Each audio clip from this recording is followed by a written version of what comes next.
궁금한 게 네. 주식 초보들 있잖아요. 네. 그분들이 이제 보면 이제 손해 보시는 분들도 있잖아요. 아까 네. 뭐 90%는 손해 본다고 했잖아요. 네. 그분들이 도대체 손해 보는 이유는 뭘까요? 뭐 저도 뭐 이거를 수익을 100% 내준다는 그런 말씀 못 드려요. 네네네. 왜냐하면은 쉽게 말씀드리면 저는 이제 전략가거든요. 네네. 근데 제 전략대로 하면은 어느 정도 수학 공식처럼 네. 그런 기대 수익률이나 이런 나오는 확률이 높아지는데 네네. 자, 일반인들 같은 경우가 힘든 부분이 첫 번째 수익만 생각해요. 아, 수익만 생각한다. 버는 생각만 하지 네네네. 내가 투자했을 때 이게 떨어진다는 생각은 거의 1도 없이 아. 들어가기 때문에 리스크 관리에 대한 그렇죠. 개념 자체가 없어요. 어... 투자는 항상 리스크를 생각을 하고 나서 네네. 거기에 그 리스크에 상응하는 네. 수익률 자체를 적정하게, 그러니까 그 리스크를 적정하게 지면서 거기에 상응한 수익률을 뽑아내는 게 저는 그렇죠. 투자라고 보거든요. 네. 리스크와 네. 수익률의 상관관계라고 보고 있어요. 네. 그럼 투자 같은 경우는 리스크가 따르는 부분이고 그 리스크에 상응하게 어떤 배팅 사이즈든지 아니면 내가 시간 투자를 한다든지 내가 거기에 그 규모에 걸맞게 내가 네. 자산이 있다면 자금이 있다면은 네네. 그 규모에 걸맞게 아니면 또 내가 주식 쪽에 들어가는 자금이 있다면은 주식 자체가 뭐라고 한 종목만 투자할 건 아니라면은 네네네. 몰빵 스타일도 있긴 있어요. 그렇죠. 아니라면 거기에 내가 몇 %의 비중을 가져가는 게 좋으냐 네. 뭐 이런 식으로. 네. 그리고 여기에 리스크 자체를 시간으로 분산을 시킬 건지 네. 가격으로 분산을 시킬 건지 뭐 그런 여러 가지들. 네. 그러니까 그런 개념까지 들어간다라면은 네. 주식 해가지고 시간에서 깨질 확률이 낮아요. 손해볼 확률이 낮아요. 아, 그래요? 왜냐하면 시분할과 가격 분할까지 이렇게 들어가 버리면은 적립식하고 비슷한 개념을 보자고요. 네. 적립식 투자할 때 처음에 오르는 게 좋을까요? 떨어지는 게 좋을까요? 종식이요. 예, 적립식은 아시죠? 적립식 펀드 그렇죠. 오르는 게 좋지 않아요? 오르는 게 좋아요. 네. 자, 그러면은 매달마다 들어간다고 보죠요. 네. 들어가고 올라서 들어가고 하다가 푹 떨어졌어. 네네. 이런 평균 매입 단가는 이렇게 돼서 네. 한번 딱 떨어지면은 본전, 네. 더 떨어지면 손실. 네. 자, 그러면 들어갈 때 초기에 떨어진다고 가정하자고요. 네. 떨어지고 이렇게 해서 확 올랐어. 어. 오르는 순간 본전, 한 번 더 오르면 수익. 네. 이렇게 되는 거예요. 네. 그러니까 밑바닥에 어쩌면 가격이 싸게 들어가는 거죠. 네. 어떻게 보면은 네. 오를 확률이 상대적으로 높아지는 거고 네. 초반에 올라버리면은 계속 비싸게 들어가는 거니까 이 위에서는 아무래도 네. 보편타당하게 네. 리스크가 일단 가격 리스크 커진 상황에 네. 떨어질 확률이 높겠어요? 네. 올라갈 확률이 높겠어요? 논리로. 그래서 당연히 네. 떨어질 확률이 높은 거잖아요. 네. 그렇기 때문에 초반에 이렇게 가격이 계속 싸게 들어와서 더 많은 자수를 보유를 하거나 아니면 네. 더 많은 주식수를 확보를 할 수 있게 된 상황에서 내가 적정한 투자 자금 볼륨이 됐을 그때부터 치고 올라가는 거죠. 그렇지 않을까요? 그렇죠. 네. 이게 어떻게 보면 가격 분할이라는 그런 네. 부분이고 시간 분할 같은 경우도 이게 한 1억 정도를 한 방에 들어갔어요. 네. 지겨워 죽겠어. 1년, 2년, 3년 너무 힘들어. 네. 아니면 어떤 사람들은 한 달만 안 움직여도 지겨워하는 사람이 있거든요. 급한 사람들. 그렇죠. 그럼 딴 게 움직여요. 네네. 그럼 얘는 아닌가 보다 해서 얘를 벽선 물어요. 음. 그러면 항상 이런 말 있잖아요. 네. 내가 사면 떨어지고 아, 내가 팔면 오르고 아. 누가 나를 지켜보고 있어요. 그렇게 돼버린 거예요. 네네. 아, 그래요. 네. 그러니까 뭐 음. 조금씩 계속 투자를 이렇게 하면은 지겹지도 않고 네네. 그래서 어느 정도 내가 물량 확보될 때까지는 이게 뭐 가만히 있든 어쨌든 상관이 없거든요. 네. 계속 하다 보면 이게 딱 올라갈 때 이게 실질적으로 가는가 보다 해서 그때 더 뭔가 더 포지션 자체를 더 늘려도 되는 부분이고 이게 시간 분할을 네. 하는 거거든요. 리스크.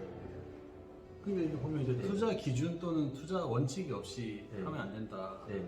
그리고 본인이 투자 패턴이 수익을 낼 수 있는 구조인지 모른다. 뭐 네. 이런 얘기 또 하시는데 네. 이건 또 어떤 얘기인가요?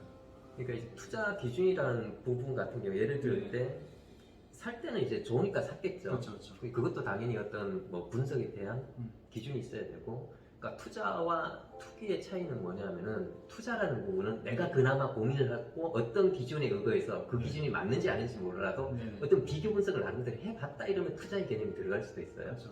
근데 투기는 그냥 좋아 없어.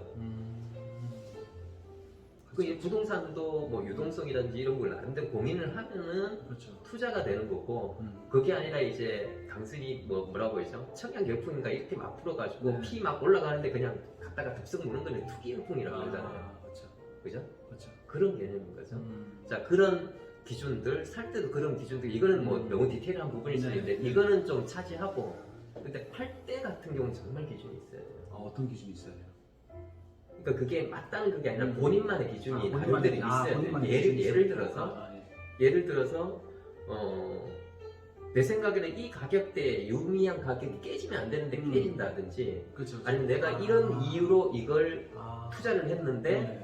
여기에 대한 매출액 자체, 예를 들어서 뭐 삼성전자로 가정하면은 반도체의 어떤 그런 부분을 보고 투자를 했다고 가정하자고요. 네. 근데 이 반도체가 내가 예상했던 대로 시장의 어떤 캐파라든지 이런 부분이 늘어나지 않거나, 아니면 이제 뭐 D램이라든지 이런 가격 자체가 원래는 내 생각에 이 정도 이렇게 이 상황에서는 올라가야 되는데 별로 안 올라가. 네. 그러면 내가 의도치 않았던 공급량 자체가 다른 데서 더 많이 나오거나, 아니면 재고가 있어서 그게 확 풀려버렸다거나 네. 이렇게 돼버리는 네. 거예요. 네. 그러니까 어쨌든 내가 생각했던 의도대로 가격 자체라든지 아니면 그 비즈니스 모델 자체가 제대로 안 가고 있을 때는 네. 팔아야 되는 거잖아요. 팔아야 된다. 그죠? 아니 그러니까 그런 기준이 그렇죠. 있어야 되는 거예요. 그렇죠. 예를 들어서 그렇죠. 어떤 유미한 가격이 깨지거나, 아니면 내가 투자했던 목적이 있다면 그 목적 자체가 실현이 안 되고 오히려 이제 반대적으로 이렇게 움직였을 때, 잘 안 됐을 때 그 아이템 자체가, 그렇죠. 아니면은 예를 들어서 요즘 이슈 같은 경우가 NFT라는 그런 뭐 게임주들은 그런 부분은 굉장히 많이 올랐잖아요. 그죠? 어쨌든 예를 들어서 그런 쪽에 뭐 비즈니스를 한다라고 했다가 나중에 뭐라고 해야죠? 접어버려. 네. 그럼 이건 매도 사인일 수도 있는 거죠. 그러니까 예를 들어서. 그러니까 그런 기준들이 있어야 된다는 거죠. 그렇군요. 그리고 예를 들어서 이런 경우가 있어요. 저는 이제 가격 분할적인 네. 그런 부분을 이제 뭐 시스템을 좀 로직을 네. 좀 장착을 해서 네. 제가 이제 운영을 하고 있는 부분인데, 네. 이걸 사람들은 대부분 물타기라고 표현을 많이 하거든요. 물타기. 예. 자, 물타기는 뭐냐면은 마인드가 달라요. 음. 마인드가 다르고 전략적인 태생 자체도 다르고, 물타기는 일반적인 부분은 내가 10,000원에 샀어. 근데 얘가 8,000원, 6,000원 빠져. 네. 그러면은 추가적으로 사서 평균 매입 단가를 낮춘 다음에, 네. 그리고 요 평균 매입 단가 위로 올라가면 이 지긋지긋한 종목 한번 탈출해 보겠다라는 그런 마음가짐으로 일단 물타기를 해요. 네네. 보통은. 네. 근데 그런 기준이 없는 사람들, 명확한 기준이 없는 사람들은 마음은 그렇게 했는데 일단 올라가면은 더 올라갈 거라고 생각해서 잘 안 팔아요. 안 팔아요. 네. 그럼 결국 이렇게 했다가 반등 줬다가 이렇게 했다가 계속 끝없는 나락으로 갔을 때 네. 결국 거기에 막대한 피해를 입어요. 그래서 어지간해서는 물타기는 하지 말라라고 물타기는 하지 하죠. 마라. 예. 네, 책에 많이 나와 있어요. 물타기는 하지 말라고. 물타기 하지 마라. 그런 마인드로 네, 네. 그렇게 해서 네. 그런 결과가 나오기 때문에 음. 물타기는 어지간해서는 하지 말라고 하지 해요. 마라. 근데 저는 네. 그런 그런 본질의 운영 전략은 아니거든요. 그러니까 일반인들이 봤을 때는 첫 네. 번째로 이해하기도 어렵고 네. 이해를 안 하려고 하는 네. 전문가들이 봐도 이 전략 자체를 잘 이해를 못해요. 네. 네. 예. 아, 예, 예, 해주세요. 네. 아, 그러시군요. 네. 그리고 네. 그 투자 패턴이라는 이런 부분 같은 경우는, 자, 개인들이 돈을 못 버는 이유가 맞추긴 잘해요. 맞추긴 잘한다. 네. 왜냐면 원숭이도 갖다 뜬 어떤 사람 그 책이나 이런데 원숭이가 더 낫다고 하잖아요. 전문가들보다. 네, 네, 네. 저 같은 사람들보다 원숭이가 더 낫다 그러잖아요. 원숭이가 더 낫다. 네. 찍는 건 아무나 할 수 있어요. 그렇죠. 아무나 할 수 있고. 그죠? 네. 그 찍는 거에 리스크 관리 예. 전문성이 있느냐. 그렇죠. 그리고 두 번째 가장 심오한 부분이 뭐냐면 배팅 사이즈의 의미를 아느냐. 아. 배팅 사이즈의 의미를 아느냐 모르냐. 아. 대부분 증권회사 직원들 그런 사람들이 배팅 사이즈에 대한 의미를 제대로 알고 있을까요? 몰라요. 저는 처음 들어보네. 배팅 사이즈가 뭐예요? 내가 1억이 있으면은 네. 이렇게 말씀드리면 되겠다. 네. 투자를 해서 네. 맞을 때는 100만 원만 딱 질러요. 네. 네. 근데 틀렸을 때 네. 1억을 딱 질러요. 네. 100만 원에서 10%딱 올랐을 때는 네. 10만 원 있는 거잖아요. 네. 네. 1억을 해가지고 10% 떨어지면 100만 원이 날아가는 거예요. 네. 처음에 들어갔던 100만 원 이게 다 날아가는 거예요. 아. 그러면이 아니라 대부분 일반인들 같은 경우는 네. 7, 8종목, 뭐 작게는 6종목 맞추고 네. 두세 종목 틀렸는데 불구하고도 네. 수익이 안 나요. 안 나요. 왜냐면 먹을 때 20, 30%, 아니 작게는 10%, 20% 먹고 깨질 때는 그냥 방치. 네네. 게임을 굉장히 어렵게 하는 거예요. 본인 스스로 게임을 어렵게 하는 거예요. 어렵게 한다. 그러니까 이 내가 운영하는 패턴 자체가 네. 금방 여기 표현을 해놨듯이 네. 수익이 나는 구조인지 아닌지 네. 그게 이제 본인의 매매 패턴 자체를 그냥 정말 고민을 많이 해서 보면은 제가 그림 말씀하고 네. 비유를 해서 네. 고민을 보면은 네. 대부분 다 이래서 내가 실패를 하는구나. 아, 실패를 하는구나. 그럼 여기서 반대로 네. 손절을 하라고 그러잖아요. 네. 손절을 해야 된다. 네. 손절은 생명이다. 네. 손절을 무조건 지켜라 하는데 네. 사실 이거 손절도 자주 하면은 가랑비 어쩌지 장난이 아니에요. 하락장 같은 경우는 네네네. 손절을 반드시 지켜야 돼요. 네네. 하락장 같은 네네. 경우는. 근데 생보장 같은 경우는요. 네. 소위 이제 제가 이제 예전에 네. 강의라든지 네. 교육을 할 때 네네. 이런 말씀도 많이 드렸는데 개인들은 차트를 보고서 매매를 해요. 아, 개인들은. 네. 네.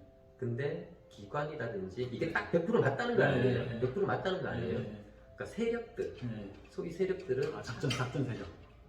뭐 그게 네. 내가 뭐 예를 들어 가지고 네. 뭐 거래량이나 이런 게 네. 하루에 거래량이 뭐 1억밖에 안 되는 종목이 있다면 내가 네. 1000만 원, 2000만 원 갖다가 흔들대면 네. 나도 세력이죠. 나도 세력이죠.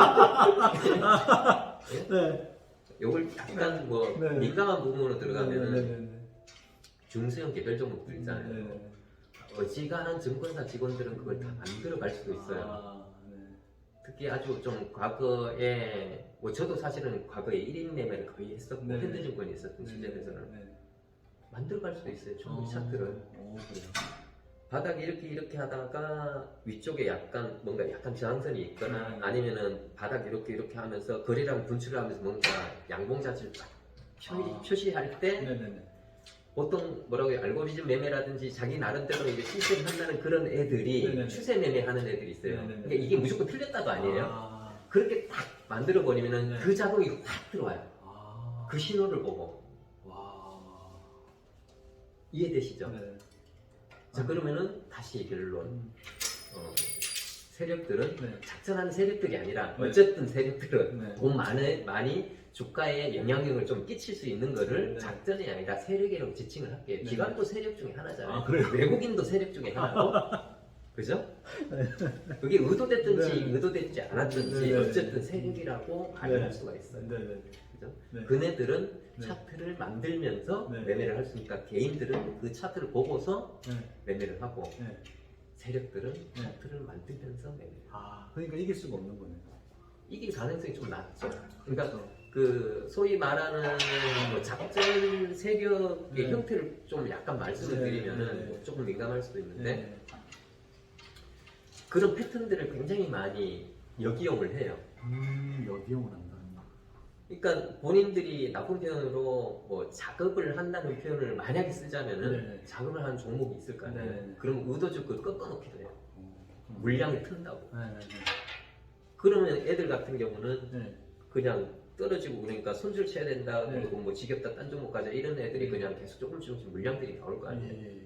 그렇게 해야 나중에 그러니까 낮은 가격에 그걸 확보를 하면서 네. 나중에 밀어 올릴 때 네네. 들어가는 투자 자금의 네. 부담이 줄어드는 거예요. 네네네. 물량이 가벼야 되고 그렇죠. 몸집이 가벼야 네. 되니까 그렇게 의도적으로 그렇게 만들기도 해요.